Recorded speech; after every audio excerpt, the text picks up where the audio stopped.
کابل ښاریان د ښار په داخل کې د سړکونو د پیل شوو پروژو له هرکلي سربیره له مسؤلانو د بیارغونې کارونو چټکتیا او د تطبیق په برخه کې کیفیت ته د ځانګړې پاملرنې غوښتنه کوي. عام وګړي دغه راز تمه لري چې د سړکونو د یادو پروژو په پلي کېدو سره به د خلکو ستونزې هواري او په ترافیکي بهیر کې به مثبت بدلون راشي. بسیار اکثرا که مهم است این پروژه دیگه مردم بسیار سهولت ایجاد میشه، ازدحام کم میشه، دیگه گیروبار گلوی دواخانه کوتی سنگی رو کاهش میده.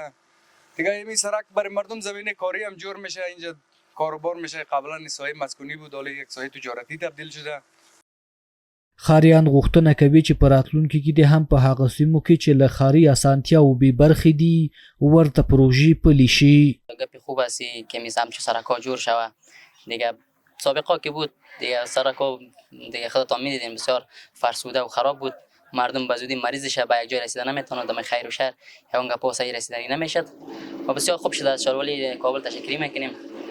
همچون شرکت‌ها یا دیگر مردم‌ها که خدمت میکنه به اینجا بسیار خوشحال ساختن ما را.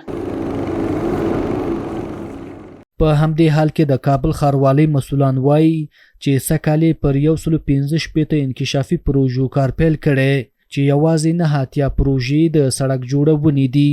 د مسؤلینو د معلوماتو له مخې اوس مهال د ښار په ځینو برخو کې سړکونه جوړ شوي او په ځینو نورو کارونه روان دي. موضوع ده چې هر پروژه ځانه وخت لري. مثلا د کوټل سړک دوم برخې د 20 میاشتې پروژه ده، اوس تقریبا 6 میاشتې پر تیر شوي دي. اول لارې اول برخې هغه خلاص شوی دی.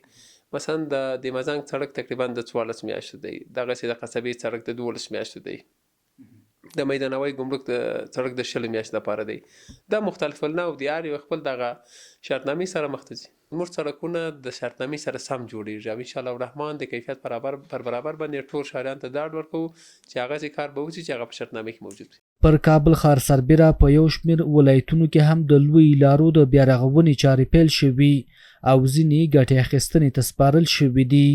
کابل ښار اوسیدونکي هیلهمند دي چې د سړکونو د دغه ډول پروژو په پلي کېدو یا بشپړېدو سره به په ښار کې تر ډیره بیروبار کم او د دوی شته ستونزې به تر یوې کچې حل شي. خو دوی تر ډیره د دغه سړکونو د جوړېدو په برخه کې پر کیفیت ټینګار کوي. جان آغا صالح، رویداد نیوز، کابل.